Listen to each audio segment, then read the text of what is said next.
দর্শক বন্ধু, আবারও নতুন আরেকটি ভিডিওতে আপনাদের সকলকে স্বাগতম জানাই। আমাদের আজকের ভিডিওর মাধ্যমে আমরা আপনাদের সঙ্গে আলোচনা করব কাঁচা বাদাম সম্পর্কে। এই কাঁচা বাদাম আমাদের মধ্যে অনেকেই আমরা খেতে খুব পছন্দ করি, আবার অনেকেরই অপছন্দ।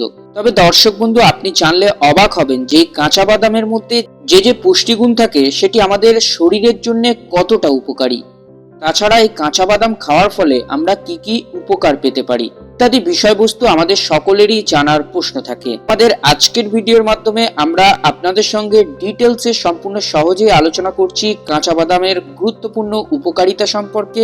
কাঁচা বাদাম আমরা কেন খাবো, কাঁচা বাদাম কখন খাওয়া উচিত, কতটা করে খাওয়া উচিত ইত্যাদি সম্পূর্ণ একটা তথ্য।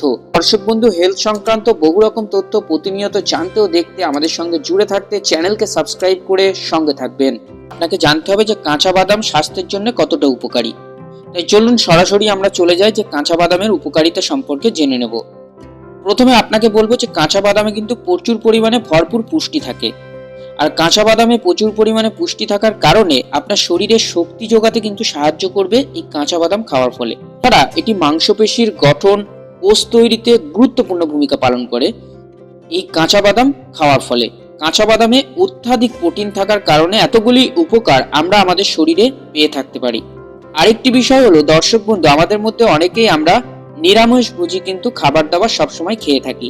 সেক্ষেত্রে পর্যাপ্ত পরিমাণে প্রোটিন কিন্তু আমাদের শরীরে যায় না। ক্ষেত্রে আপনার আদর্শ খাবার হবে কাঁচা বাদাম। কাঁচা বাদামে কিন্তু পর্যাপ্ত প্রোটিন থাকে। কাঁচা বাদাম যদি আপনি খেতে থাকেন তাহলে আপনার শরীরে পর্যাপ্ত পরিমাণে প্রোটিন যেতে পারে। তাছাড়া দর্শক বন্ধু, কাঁচা বাদাম খাওয়ার ফলে আপনি আপনার শরীরে হৃদরোগের মতো সমস্যা থেকে রেহাই পেতে পারেন। কাঁচা বাদামে থাকা অশুদ্ধ ফ্যাট ও অ্যান্টিঅক্সিডেন্ট হৃদরোগের ঝুঁকিকে কমায়। এটি কোলেস্টেরলের মাত্রা নিয়ন্ত্রণে রাখে এবং রক্তচাপকে স্বাভাবিক রাখতে সহায়ক করে। আপনি যদি আপনার খাদ্য তালিকায় প্রতিদিন কাঁচা বাদামকে আনতে পারেন, আপনি আপনার হার্টের সমস্যা থেকে অনেকটা রেহাই পেতে পারেন। এছাড়াও এই কাঁচা বাদামের আরেকটি উপকার হলো ওজন কমাতে সাহায্য করে। অনেকেই ভাবেন কাঁচা বাদাম খেলে হয়তো ওজন বেড়ে যায়, কিন্তু এটি ভুল ধারণা। কিন্তু আসল বিষয়টি হলো কাঁচা বাদামে থাকা প্রোটিন ও ফ্যাট আমাদের দীর্ঘ সময় ধরে পূর্ণতার অনুভূতি দেয়, ফলে খাবারের পরিমাণকে কমিয়ে ওজন নিয়ন্ত্রণে রাখতে সাহায্য করে। কাঁচা বাদাম খাওয়ার ফলে আমাদের মেটাবলিজম বাড়াতেও সাহায্য করে। এতগুলি উপকার পেতে আপনি আপনার খাদ্য তালিকায় কাঁচা বাদামকে আনতে পারেন। এছাড়াও কাঁচা বাদাম খাওয়ার ফলে আপনার অ্যান্টিঅক্সিডেন্টে ভরপুর থাকবে। বাদামের এই অ্যান্টিঅক্সিডেন্ট উপাদান কোষকে বৃদ্ধিতে সমর্থন করে এবং শরীরের বিভিন্ন রোগ প্রতিরোধ সমস্যা থেকে রক্ষা পেতে সাহায্য করে থাকে কাঁচা বাদাম খাওয়ার ফলে। পাশাপাশি আপনার শরীরের আরো উন্নতির সঙ্গে সঙ্গে আপনার ত্বকের উন্নতির ক্ষেত্রেও কিন্তু কাঁচা বাদামের গুরুত্বপূর্ণ অবদান আছে। কাঁচা বাদামে থাকা ভিটামিন ই ত্বকের উজ্জ্বলতা ও মসৃণ রাখতে সাহায্য করে। যে সকল ব্যক্তি ত্বকের সমস্যায় ভুগছেন, আপনারা কিন্তু কন্টিনিউ আপনার খাদ্য তালিকায় কাঁচা বাদামকে আনতে পারেন। বাদাম যদি নিয়মিত খান তাহলে আপনার ত্বকের বলিরেখা কমাতে এবং নতুন ত্বকের সেল তৈরি করতে সাহায্য করবে।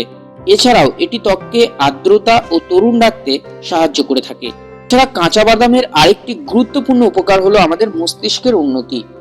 আমাদের মধ্যে অনেকেই আমরা যারা দুশ্চিন্তায় ভুগি, প্রচন্ড পরিমাণে টেনশন করতে থাকি ইত্যাদি দুশ্চিন্তা, টেনশন এবং এই ধরনের সমস্যাকে রেহাই পেতে কাঁচা বাদাম খাওয়ার ফলে কিন্তু আপনি এই উপকারগুলি পেতে পারেন। তাছাড়া এটি কিন্তু মানসিক ক্লান্তি দূর করে ও আপনার কনফিডেন্সকে বাড়াতে সাহায্য করে থাকে।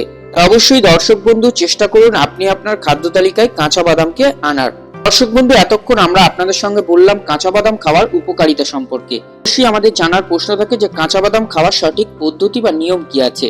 অনেকেই হয়তো ভাবেন যে কাঁচা বাদাম দিনের বেলা খাবো না রাত্রে বেলা খাবো। আপনি চাইলে সকালে বা বিকালে 10 থেকে 12টি কাঁচা বাদাম খাওয়া শুরু করতে পারেন। আপনি চাইলে কিন্তু কাঁচা বাদামকে ভিজিয়ে রেখেও খেতে পারেন। এছাড়াও কাঁচা বাদাম তো আমরা আমাদের রান্নার ক্ষেত্রে, যেমন ধরুন সুজি, সেমুই ইত্যাদি করার সময় তো আমরা বাদাম দিয়ে থাকি, সেইভাবে খাওয়াটাও কিন্তু আমাদের ক্ষেত্রে অনেকটা রুচিসম্মতি হয়ে থাকে এবং সেভাবে খেলেও কিন্তু আপনি খেতে পারেন। এভাবে আপনি আপনার বাদামকে শরীরে দেন না কেন, এতগুলি উপকার পাওয়ার সঙ্গে সঙ্গে শরীরে আরো বিভিন্ন রকম উপকার পেয়ে থাকবেন। তবে অবশ্যই আপনি আপনার খাদ্য তালিকায় কাঁচা বাদামকে আনার চেষ্টা করুন। দর্শক বন্ধু, কাঁচা বাদাম খাওয়া সম্পর্কে আপনাদেরকে কিছু সতর্কবার্তা বলতে চাই। বাদামে উচ্চ যে ক্যালোরি থাকে, সেই উচ্চ ক্যালোরি থাকার কারণে আপনারা কিন্তু অতিরিক্ত বাদাম খাওয়া থেকে বিরত থাকতে পারেন। 10 থেকে 15টি বাদাম যথেষ্ট। এর থেকে বেশি বাদাম যদি আপনি আপনার শরীরে দেন সেক্ষেত্রে কিন্তু আপনার শরীরে ব্যাড এফেক্ট পড়তে পারে। অবশ্যই সে বিষয়টি আপনি খেয়াল করবেন। কিছু মানুষের খাদ্যাভ্যাসের ফলে অ্যালার্জি চলে আসতে পারে। যদি কাঁচা বাদাম খাওয়ার ফলে আপনার বডিতে সেই সমস্যা ফুটে ওঠে, সেক্ষেত্রে আপনি বাদামকে অ্যাভয়েড করতে পারেন। পরিশেষে একটি কথাই বলবো যে বাদাম স্বাস্থ্যের জন্য অত্যন্ত একটি গুরুত্বপূর্ণ উপকারী খাবার। তবে সবকিছুর মতো এটিও সঠিক পরিমাণে খাওয়া উচিত। খাদ্যাভ্যাসের পরিবর্তন ঘটবে এবং নিয়মিত খেতে আপনার ভালো লাগবে। আপনি কাঁচা বাদামকে খাওয়া শুরু করেন, আপনার শরীরের দুর্বলতা, ক্লান্তি, মানসিক চিন্তা, হার্টের সমস্যা ইত্যাদি থেকে কিন্তু আপনি অবশ্যই রেহাই পাবেন। তাই দেরি না করে কাঁচা বাদাম খাওয়া শুরু করুন। আর এমনই হেলথ সংক্রান্ত বহু রকম তথ্য সকলকে জানার সুযোগ করে দেন ভিডিওটিকে শেয়ার করে। আমাদের সঙ্গে জুড়ে থাকতে চ্যানেলকে সাবস্ক্রাইব করে রাখতে পারেন। আপনার কোনো মতামত থাকলে কমেন্টে জানিয়ে যেতে পারেন। সকলেই সুস্থ থাকবেন, ভালো থাকবেন। আপনাদের সঙ্গে দেখা হচ্ছে নতুন কোনো এক ভিডিওতে।